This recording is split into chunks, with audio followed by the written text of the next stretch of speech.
utama nama jantan resep gitu, biasa disebat oge hobi gitu. Jantan ngiringan ekstrakurikuler tiasa ngasah minat sareng bakat anu kurang dipikaresep.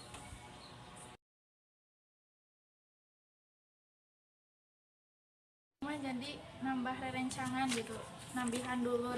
Jantan pami istilah nama aya kasusah gitu, jantan seueur nu ngabantosan salianti eta teh jantan seueur pengalaman anu manfaat.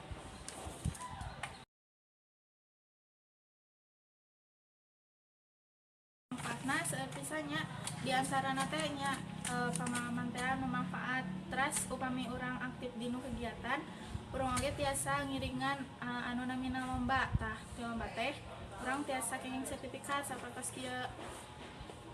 Sertifikat wasit teh tiasa dimanfaatkeun kangge masuk ke ka universitas.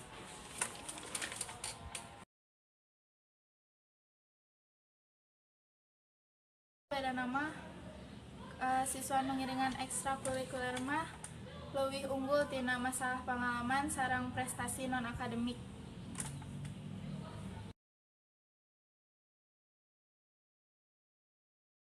Upami eta mah tiasa dipaksakeun jantan kasadaran masing-masing. Kami dipaksakeun mah engke kapayuna bilih teleres. Da ekstrakurikuler mah mangrupakeun wadah kangge siswa anu hoyong aktif di bidang non akademik sareng ngasah minat bakatna.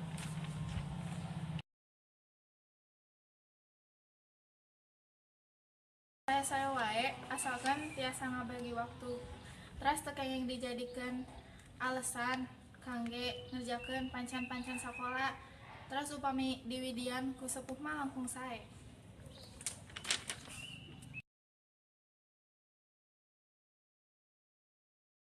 Keunggulan siswa anu ngiringan ekstrakurikuler teh nyata tiasa ngabagi waktos. Ulah males sareng gesit sih intina mah sareng kedah ngutamakeun kewajiban. Janten pancan-pancan anu dipasihkeun ku guru teh kedah enggal-enggal dikerjakeun. Upami aya waktos mah tiasa oge dikerjakeun sareng rerencangan ekstrakurikuler.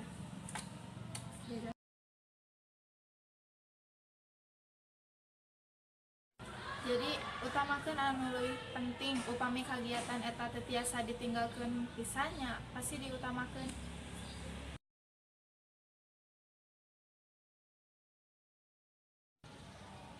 Hambatana paling sepuhnya da upami sepuh ninggal murang kalih wisonten teh sok rada hariwang keur masuk ke full day gitu. Jantan latihan kangge ekstrakurikuler oge sakedik tapi ditinggal dina sisi positifna. Jantan siswa anu ngiringan ekstrakurikuler teh tiasa kajauh di pergaulan anu teu bener gitu. Daripada amang teu puguh nya mending dimanfaatkeun waktuna kangge ngiringan ekstrakurikuler.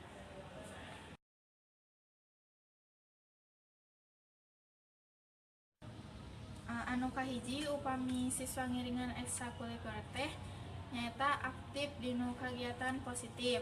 Kaduana jadi tiasa ngalatih kerja sama tim. Katiluna ekstrakurikuler jadi wadah kangge ngasah minat sareng bakat. Kaopat kahindar tinu stres tinu pancan-pancan sakola atau kagiatan sakola sejenna. Nu kalima nyaeta siswa anu ngiringan ekstrakurikuler tiasa ngabagi waktos sareng anu panungtung nyaeta nambahan pengalaman ilmu anu manfaat kangge kapayuna.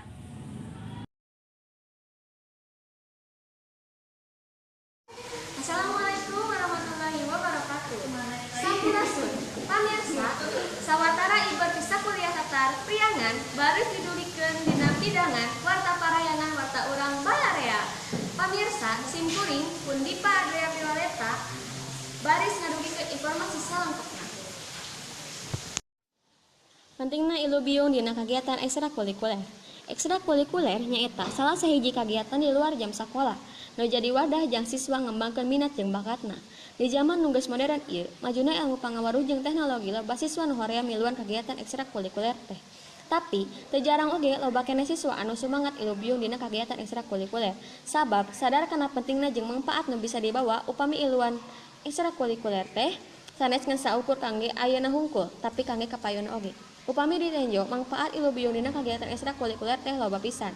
Cek dina salah sahiji anggota Paskibra netelakeun yen ekstrakurikuler teh miboga loba pisan mangpaatna, di antarana ngajadikeun siswa aktif dina kagiatan anu positif, ngaronjatkeun semangat kerjasama tim atawa kukumpulan ngarasa oyeunan jeung babaturan. Jadi wadah kangge ngalurkeun minat jeung bakatna. Ngurangan stres kulobana pancen-pancen ti sakola diajar ngabagi waktos. Salian ti eta, dina netelakeun yen deui aya manfaat nu bisa kapake jeung kaharepna. Eta diantarana upamana urang aktif dina ekstrakurikuler, urang bisa menang sertifikat anu tiasa kaangge ka universitas favorit. Sanes eta wungkul, tapi ku ayana kegiatan wirausaha siswa teh dididik sangkan loba pengalaman jeung bekal jangka hareupeuna. Misalna, upamina urang hoyong ngembangkeun bisnis-bisnis leutik sapertos dagang, urang atos gaduh pengalaman anu sataacana urang meunang ti ilubiung dina kegiatan ekstrakurikuler. Sangkan siswa sajen daek ilubiung dina kagiatan ekstrakurikuler, sakola oge kudu ngilu adil dina kagiatan ieu. Kungayakeun panyuluhan-panyuluhan ka siswa sangkan daek ilubiung dina kagiatan ekstrakurikuler, nu tiasa ngontrol siswa meh teu abus kalingkup pergaulan bebas. Katinggali dina paripolahna, siswa nu ilubiung dina kagiatan ekstrakurikuler mah bisa ngabagi waktos antara kagiatan ekstrakurikuler sareng pancen-pancen sakola jeung kagiatan nu lainna. Upami ninggal karena kegiatan ekstrakurikuler nu dilaksanakeun saeuwi sakola, sesepuh siswa ge aya nu pro sareng nu kontra. Di babaraha survei netelakeun yen sesepuh mah seueur anu hariwang. Upamina murangkalihna wisonten, tapi upami ditingali dina segi positifna, kagiatan anu dilakukeun saeuwi sakola tiasa ngajauhkeun siswa tina pergaulan bebas. Pamirsa, warta anu nembe mangrupi informasi pamungkas dina pidangan warta parayangan dinten ieu. Aya saur ti sepuh tungkul kajeput tangga kasadapan. Mugia janten lenyepanan kanggo urang sadayana. Ngawakilan Ais Pangawin warta parayangan simkuring pun Dipa Adriat Violeta sejak Amit Mungkut